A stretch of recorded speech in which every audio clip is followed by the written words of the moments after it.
La souffrance humaine. J'ai essayé de montrer, dans un précédent chapitre, que la possibilité de la souffrance est inhérente à l'existence même d'un monde où des âmes peuvent se rencontrer.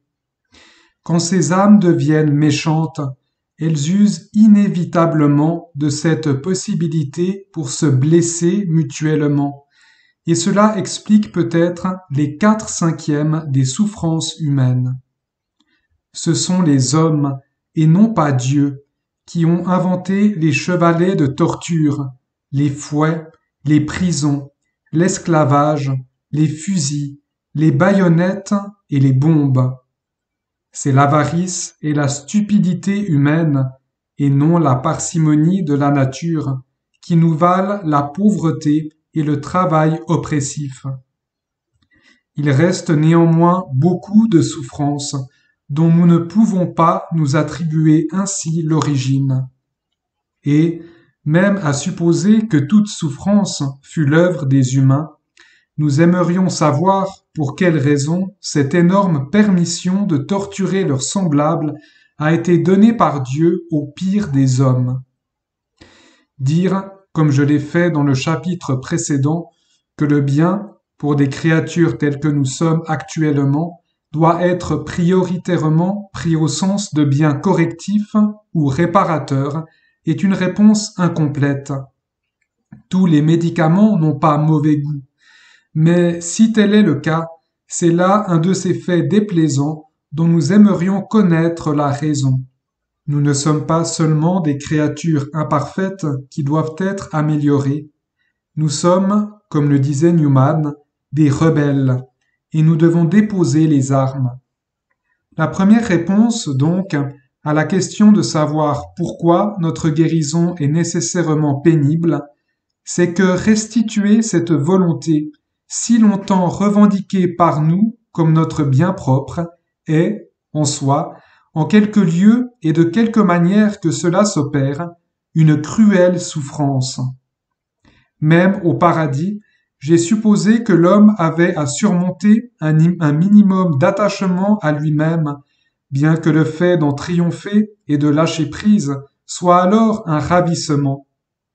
Mais livrer une volonté propre, enflammée et gonflée par des années d'usurpation, constitue une sorte de mort.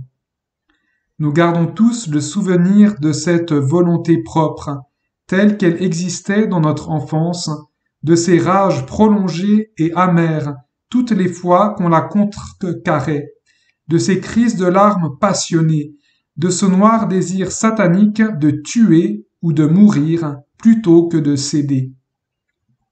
D'où il résulte que les parents et les nurses de la vieille école avaient parfaitement raison de penser que le premier pas, en matière d'éducation, consiste à briser la volonté de l'enfant. Leur méthode était souvent erronée, mais ne pas voir cette nécessité, c'est, à mon avis, se couper de toute compréhension des lois spirituelles. Et si, maintenant que nous avons grandi, nous hurlons et nous trépignons un peu moins, c'est en partie parce que nos aînés ont commencé à briser et à tuer notre volonté propre au jardin d'enfants, et en partie parce que les mêmes passions prennent maintenant chez nous des formes plus subtiles et sont devenues plus habiles à éviter la mort en trouvant des compensations variées. D'où la nécessité de mourir chaque jour. Toutes les fois et autant de fois que nous croirons avoir brisé le moi rebelle, nous le retrouverons vivant. Que ce travail ne puisse aller sans souffrance, l'étymologie même du mot mortification en témoigne suffisamment. Mais cette peine intrinsèque, cette mort qui accompagne la mortification du moi usurpé, n'explique pas tout. Paradoxalement, la mortification, bien qu'elle-même une souffrance, est facilitée par la présence de la souffrance dans son contexte. Et cela, je crois, principalement de 3 façons. En premier lieu, l'esprit humain n'essayera même pas de livrer sa volonté rebelle aussi longtemps que tout, apparemment, ira bien pour lui. Or, l'erreur et le péché ont tous deux cette particularité que plus profonds ils sont, moins leurs victimes soupçonnent leur existence. Ce sont des maux masqués. La souffrance est sans masque. C'est un mal indubitable. Tout homme sait que quelque chose ne va pas quand il a mal. La souffrance n'est d'ailleurs pas seulement un mal immédiatement reconnaissable, elle est un mal qu'il est impossible d'ignorer. Nous pouvons reposer avec satisfaction dans nos péchés ou nos stupidités, et quiconque a vu des gloutons ingurgiter précipitamment les mets les plus exquis, comme s'ils ne savaient pas ce qu'ils mangeaient, admettra que nous pouvons même passer à côté du plaisir sans le voir. N'oublions pas que la souffrance insiste pour attirer l'attention. Dieu murmure dans nos plaisirs, il parle dans notre conscience, mais sa voix devient clameur dans nos peines. Elles sont le porte-voix dont il se sert pour éveiller un monde sourd. Un méchant heureux est un homme qui n'a pas le moindre soupçon que ses actes ne collent pas, qu'ils ne sont pas en accord avec les lois de l'univers. C'est l'intuition de cette vérité qui se trouve au fond de ce sentiment humain universel que les méchants devraient souffrir. Inutile de faire les dégoûter devant ce sentiment comme s'il était absolument vil. Sous sa forme la plus atténuée, il fait appel en chacun de nous à notre sens de la justice. Quand nos ancêtres qualifiaient les peines et les afflictions de vengeance divine à l'égard du péché, ils n'attribuaient pas nécessairement à Dieu de mauvaises passions. Peut-être discernait-il simplement le bon élément dans la notion de châtiment. Tant que le méchant ne trouve pas le mal présent d'une manière incontestable dans son existence, sous forme de souffrance, il est enveloppé d'illusions. À partir du moment où la souffrance le tire de sa torpeur, il sait que, d'une manière ou d'une autre, il va contre le courant du monde réel. Soit il se révolte, gardant la possibilité de voir plus clair un jour et de se repentir, soit il fait quelques tentatives de redressement qui, s'il persévère, l'amèneront à la religion. Certes, la souffrance, en tant que porte-voix de Dieu, est un terrible instrument. Elle peut conduire à la rébellion finale et impénitente. Mais elle représente, pour les méchants, l'unique occasion de s'amender. Elle ôte le voile, elle plante le drapeau de la vérité dans la forteresse même de l'âme rebelle.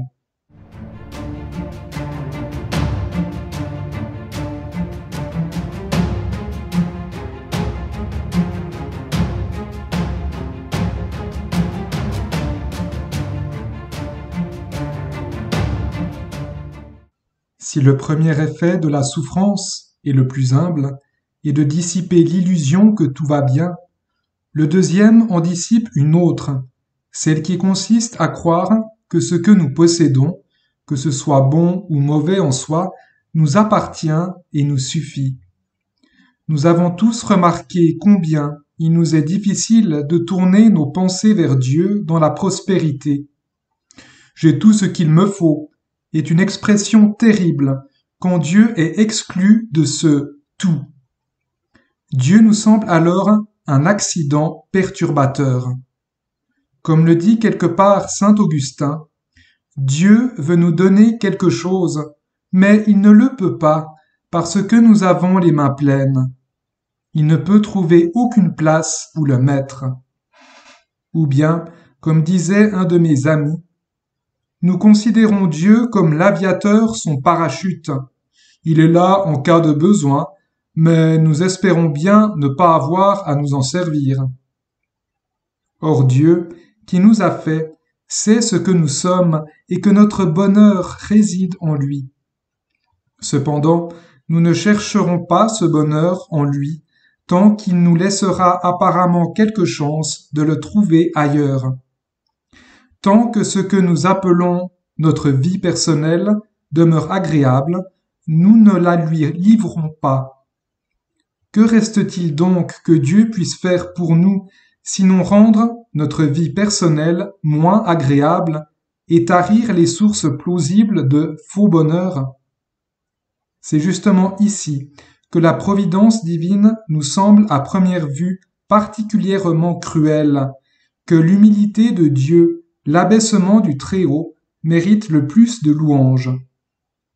Nous demeurons perplexes quand nous voyons le malheur fondre sur d'honnêtes gens, dignes, inoffensifs, sur des mères de famille capables, travailleuses, ou sur de petits commerçants laborieux, économes, sur ceux qui ont peiné si dur et si honnêtement pour atteindre un modeste bonheur qu'ils semblent devoir en jouir de plein droit.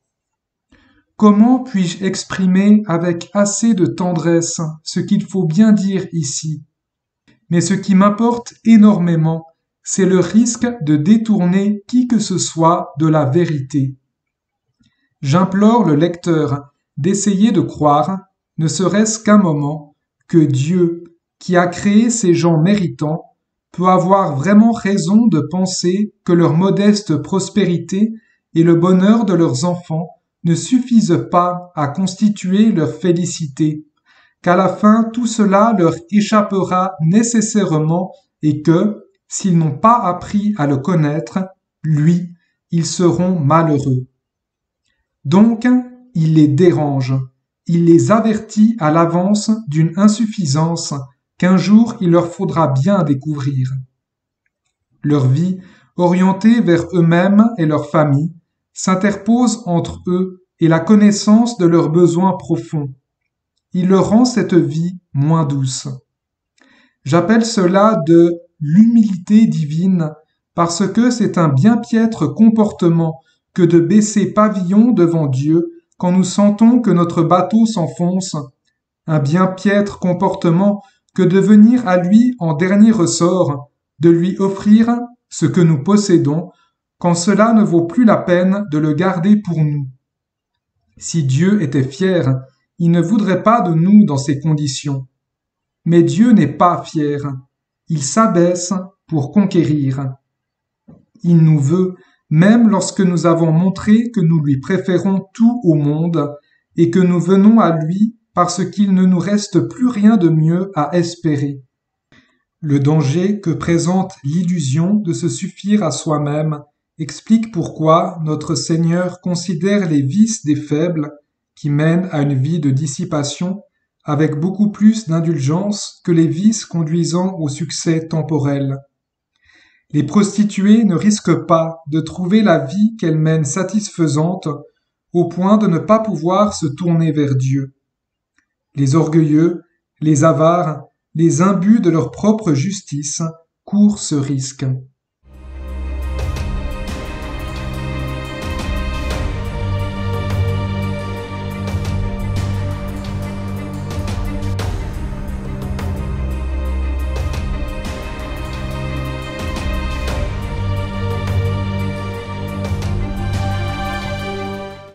Le troisième effet de la souffrance est un peu plus difficile à saisir.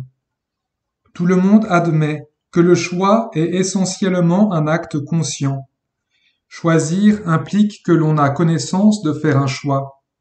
Or, l'homme du paradis choisissait toujours de suivre la volonté de Dieu. En s'y conformant, il contentait aussi son propre désir, à la fois parce que tous les actes requis de lui étaient, en fait, agréables à son inclination innocente, et parce que servir Dieu était lui-même son plaisir le plus exquis. Sans ce plaisir, toutes ces joies eussent été insipides. La question « suis-je en train d'agir pour l'amour de Dieu ou pour mon plaisir ?» n'avait pas lieu de se poser, puisque agir pour Dieu se trouvait être précisément son plaisir. La volonté humaine, orientée vers Dieu, tenait alors le bonheur en bride, comme un cavalier chevauchant une monture bien en main, tandis que notre volonté, quand nous sommes heureux, se trouve emportée par le bonheur, comme par un esquif filant à toute allure sur un fleuve rapide. Le plaisir était alors une offrande acceptable pour Dieu, parce qu'offrir était un plaisir. Cependant, nous avons hérité de tout un ensemble de désirs qui ne contredisent pas nécessairement la volonté de Dieu, mais qui, après des siècles d'autonomie usurpée, l'ignorent fermement. Nous sommes donc d'avis, avec Aristote, que l'intrinsèquement bon peut fort bien être agréable, et que meilleur est l'homme plus le bien lui plaît. Mais nous suivons Kant jusqu'à dire qu'il existe un acte bon, l'acte d'abandon de soi, qui ne peut être voulu à l'extrême par une créature déchue qu'à la condition d'être déplaisant. Il nous faut ajouter que ce seul acte juste inclut toute justice, et que la faute d'Adam est parfaitement effacée, le long voyage qui nous a conduits loin du paradis est instantanément refait en sens inverse, le nœud antique est dur dénoué quand la créature, sans l'aide d'aucun désir, nue et dépouillée, réduite à la pure volonté d'obéir, embrasse ce qui est contraire à sa nature et accomplit ce qu'elle ne peut avoir qu'un seul et unique motif d'accomplir. Un tel acte, sans doute, représente le test du retour de la créature à Dieu, d'où la conclusion de nos pères disant que les afflictions nous sont envoyées pour nous éprouver. Nous en avons un exemple familier avec l'épreuve à laquelle fut soumis Abraham quand il reçut l'ordre d'immoler Isaac. Si la souffrance brise parfois l'illusion qu'a la créature de se suffire à elle-même, pourtant, dans l'épreuve ou le sacrifice suprême, il lui enseigne l'indépendance qui devrait en réalité être sienne. La force que le ciel lui donne, on peut dire pourtant qu'elle lui appartient, car, en l'absence de tout motif et de tout appui purement naturel, la créature agit par la seule force que Dieu lui confère à travers sa volonté soumise. La volonté humaine devient véritablement créatrice et véritablement nôtre quand elle appartient totalement à Dieu, et c'est l'un des nombreux sens où il est exact que celui qui perd son âme la trouve. Dans tous les autres actes, notre volonté est nourrie par la nature, c'est-à-dire par des choses créées autres que le moi, par les désirs que notre organisme physique et notre hérédité nous apportent. Quand nous agissons par nous-mêmes uniquement, c'est-à-dire par Dieu en nous, nous sommes des collaborateurs ou des instruments vivants de l'activité créatrice, et c'est pourquoi un tel acte rompt, avec des grondements profonds de déchirement intime, le sortilège destructeur qu'Adam fit tomber sur l'espèce humaine. De là vient que, si le suicide est l'expression typique de l'esprit stoïcien, et la bataille celle de l'esprit guerrier, le martyre reste toujours la suprême expression et la perfection du christianisme. Ce grand acte a été accompli pour la première fois, à notre profit, donné en exemple à notre imitation et communiqué d'une manière inconcevable à tous les croyants par le Christ sur le calvaire. Là, le degré d'acceptation de la mort atteint les limites extrêmes de l'imaginable et les dépasse peut-être. Non seulement tous les appuis naturels, mais la présence même du Père à qui le sacrifice est offert déserte la victime, et son abandon à Dieu ne vacille pas, bien que Dieu l'abandonne. Le christianisme nous apprend que cette tâche redoutable est déjà, en un certain sens, accomplie pour nous, que la main d'un maître guide la nôtre quand nous essayons de tracer les lettres difficiles et qu'il suffit que notre texte soit une copie et non un original.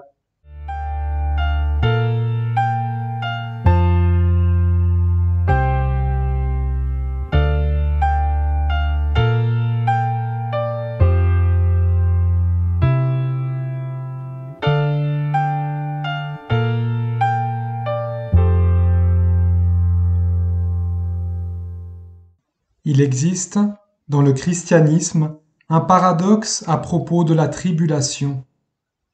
Bienheureux sont les pauvres, mais par le jugement, c'est-à-dire la justice sociale et les aumônes, nous devons supprimer la pauvreté partout où nous le pouvons. Bienheureux sommes-nous lorsque l'on nous persécute, mais nous pouvons éviter la persécution en fuyant de ville en ville et prier pour qu'elle nous soit épargnée comme le fit notre Seigneur à Gethsémane. Mais si la souffrance est bonne, ne devrait-on pas la rechercher au lieu de l'éviter? Je répondrai que la souffrance n'est pas bonne en elle-même. Ce qui est bon dans toute expérience douloureuse, c'est, pour celui qui souffre, la soumission à la volonté de Dieu et, pour ceux de son entourage, la compassion engendrée par cette souffrance et les actes de miséricorde auxquels elle conduit. Dans l'univers déchu et partiellement restauré, nous pouvons distinguer, premièrement, le bien simple qui descend de Dieu, deuxièmement, le mal simple que produisent les créatures rebelles, et troisièmement, l'exploitation de ce mal par Dieu à ses fins rédemptrices, qui produit, quatrièmement, le bien complexe auquel contribue la souffrance acceptée et le péché dont on se repent. Or, le fait que Dieu puisse tirer un bien complexe d'un mal simple n'excuse pas, bien que par miséricorde il puisse sauver, ceux qui commettent le mal simple. Et cette distinction est centrale. Il faut que le péché arrive, mais malheur à ceux par qui il arrive. C'est bien à cause du péché que la grâce surabonde. Mais nous ne devons pas trouver là une excuse pour continuer à pécher. La crucifixion elle-même est le meilleur et à la fois le pire de tous les événements historiques, mais le rôle de Judas demeure simplement mauvais. Nous pouvons appliquer ces principes d'abord au problème de la souffrance d'autrui. Un homme miséricordieux cherche le bien de son prochain et accomplit ainsi la volonté de Dieu, coopérant consciemment au bien simple. Un homme cruel opprime son prochain et accomplit ainsi un mal simple. Mais, en accomplissant ce mal, il est, à son insu et sans le vouloir, l'instrument dont Dieu se sert pour produire le bien complexe, de sorte que le premier de ces hommes sert Dieu comme un fils et le second comme un instrument. En effet, vous exécuterez inévitablement le plan de Dieu, quelle que soit votre façon d'agir, mais il n'est pas sans importance pour vous que vous le serviez comme Judas ou comme Jean. Tout le système est, pour ainsi dire, combiné en vue de la collision qui se produit entre les bons et les méchants, et les bons fruits de courage, de patience, de miséricorde et de pardon, en vue desquels il est permis à l'homme cruel d'exercer sa cruauté, présuppose que l'homme bon continue, en général, de rechercher le bien simple.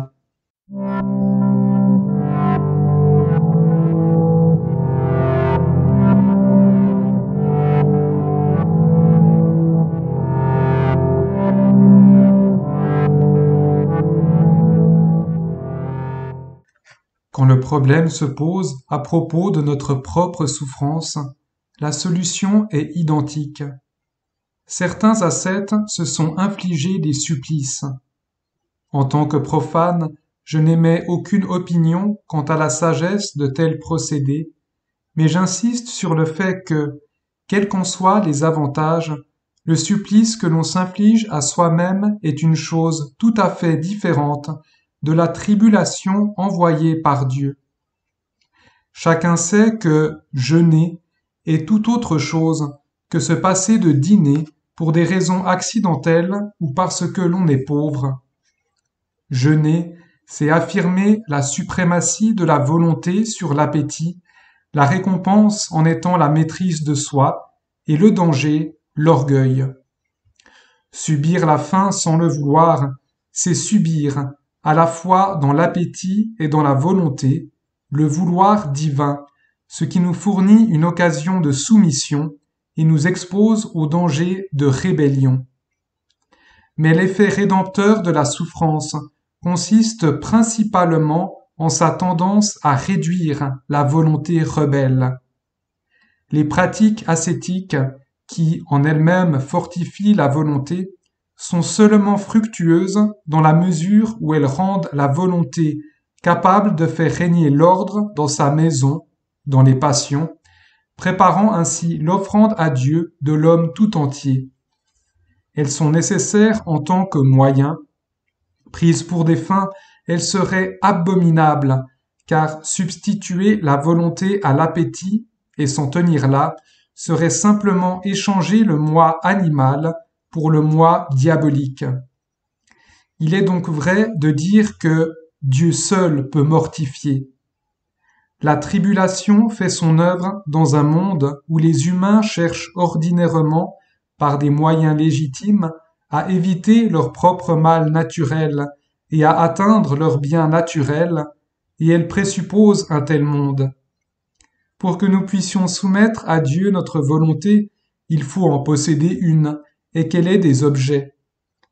Le renoncement chrétien ne signifie pas apathie stoïcienne, mais disposition à préférer Dieu à des fins inférieures qui sont en elles-mêmes légitimes. D'où il résulte que l'homme parfait apporta à Gethsémane une volonté, et une volonté forte, d'échapper à la souffrance et à la mort, si c'était compatible avec la volonté du Père, alliée à une parfaite disposition à obéir dans le cas contraire. Certains saints recommandent un renoncement total comme disposition préliminaire pour devenir disciple du Christ, et je pense que cela ne peut signifier qu'une totale disposition à tous les renoncements particuliers susceptibles d'être demandés, car il ne serait pas possible de vivre de minute en minute en ne voulant rien d'autre que la soumission à Dieu en tant que telle. Quelle serait la matière de cette soumission? Il semble contradictoire dans les termes de dire « Ce que je veux, c'est soumettre ce que je veux à la volonté de Dieu », car le second « ce que » n'a pas de contenu. Sans doute prenons-nous tous trop de soin d'éviter la souffrance, mais l'intention, dûment soumise, de l'éviter en usant de moyens légitimes et conformes à la nature, c'est-à-dire à l'ensemble du fonctionnement de la vie créée, pour lequel le rôle rédempteur de la tribulation est calculé. Il serait donc absolument faux de supposer que le point de vue chrétien sur la souffrance soit incompatible avec l'affirmation la plus énergique du devoir qui nous incombe de laisser le monde, même au sens temporel, meilleur que nous ne l'avons trouvé. Dans la représentation imagée la plus complète qu'il nous est donnée du jugement, notre Seigneur semble réduire toute vertu à la bienfaisance active. Et bien que l'on puisse s'égarer si l'on s'isole cette représentation de l'Évangile pris dans son ensemble, elle suffit à mettre hors de doute les principes de base de la morale sociale chrétienne.